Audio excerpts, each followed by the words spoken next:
Hello, my name's Lowena Laddiff. I'm children's librarian at the Eagle Creek Branch Library at the Lexington Public Library.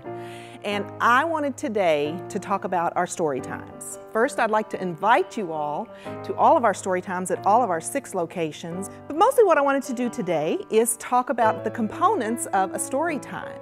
I want to explain those and why they're important to your child and their development, and also to give an example of each of these components so you're familiar with them. So we're going to have fun today. And of course, the very core of all story times is the story and the book. And of course, we have a book that talks about story times, and it's a brand new book. We're so excited to have it by Rob Reed, and it's called Coming Down to Story Time. And if you ever want to know about a story time, you could read this book because it has all the components of a story time in a very fun and sing-songy way. Afterwards, we're going to talk about this book just a little bit more so you can remember it, and you too can know all about story times. Okay, so first, most of our story times start with a song, and we like to keep that the same song because children love repetition and they love familiarity. So we usually do the same song at every story time. Songs, of course, have to do with music, rhythm, and that is a very innate and very basic part of our humanity is the music and the rhythm. One of the songs we could talk about is ones that a lot of you know, and that is from Mother Goose. Mother Goose, a lot of the nursery rhymes from Mother Goose are very good. So let's start with Muffin Man, okay? That's one a lot of people know, and it's very easy to do with young children because you're just clapping your hands, they can tap their feet, and when I've done this with children, they just move to it, and that is something that's just very natural to them. So they love to do this, so let's just do it, okay? Oh, do you know the Muffin Man, the Muffin Man, the Muffin Man? Oh, do you know the Muffin Man who lives on Drury Lane? Oh, yes, I know the Muffin Man, the Muffin Man, the Muffin Man. Oh, yes, I know the Muffin Man who lives on Drury Lane. And they love to sing that over and over again. Of course, there's a lot of other ones from Mother Goose, but that's one of my favorites. I have to do it at every story time. I love it. Another resource for songs, that one's one a lot of people know, but there's so many other songs out there written by original artists, and of course we have them at the library. We have a lot of CDs. This is Sharon, Lois, and Bram, who I absolutely love. And we also have some for older children. This is by Roger Day, and he's actually a performer that we've had here at the Lexington Public Library. So this is nice that children have seen this person, and then they can also have a CD that they can also listen to.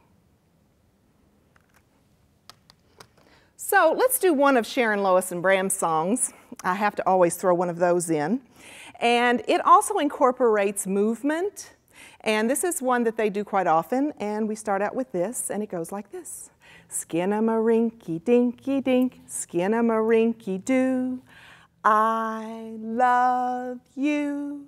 Skin-a-ma-rinky-dinky-dink, skin-a-ma-rinky-doo, I love you. I love you in the morning and in the afternoon. I love you in the evening underneath the moon. Skin-a-ma-rinky-dinky-dink, skin-a-ma-rinky-doo, I love you. That one is so much fun. And a lot of these movements are very good for children's coordination. They're singing, they're moving their body at the same time, and that's very good for development. So that leads us into our finger plays, which is the next part. We have songs and finger plays, and of course they can always be together like we just did with Skin-a-ma-rinky-dink. Another good source for those are our nursery rhymes, and they incorporate a lot of different things. If I did this, I'm sure you would recognize what nursery rhyme that might be. It's Itsy Bitsy Spider going up the water spout. Down came the rain and washed the spider out. Out came the sun and dried up all the rain, and the itsy bitsy spider went up the spout again. So believe it or not, in that little rhyme, you have concepts going on that are very important to a child. They're understanding what is up, what is down.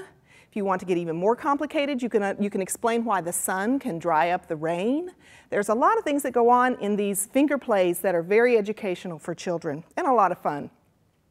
Another one that everyone knows, or a lot of people know, is Tommy Thumbs Up and Tommy Thumbs Down. Now again, we could talk about opposites with that. Tommy thumbs up and Tommy thumbs down. Tommy thumbs dancing all around the town. Dance him on your shoulders, dance him on your head. Dance him on your knees and tuck him into bed. And again, with that one, you're talking about body parts. And you could even vary that and use different parts of the child's body to help them learn body parts, which is also an important concept to learn. And of course, there's good sources at the library for those. We have a lot of Mother Goose, and we have a lot of other books that just have to do with finger plays that you can learn. So that's another reason to come to the library, is to get those. Now, of course, the basic part, the core part of our story time is the book or the story. And what we're trying to do here at the library, at Lexington Public Library, is to incorporate and to explain and to highlight all of our literacy skills. Some of these are pre-literacy learning, and others are actual skills that they will use reading. So a lot of these are chosen for that. I just wanted to give you a little bit of a definition and examples of what all of these skills are. Print motivation is number one, and that is what we try to do with all of our books. Print motivation is wanting to have books for children that will motivate them to read, that will make them love reading. One of the best ways to start with that is always with our board books. This one's wonderful because it has texture, bright colors, and a good subject, dinosaurs.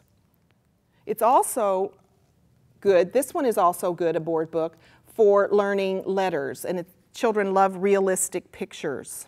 So this is a good one for print motivation as well.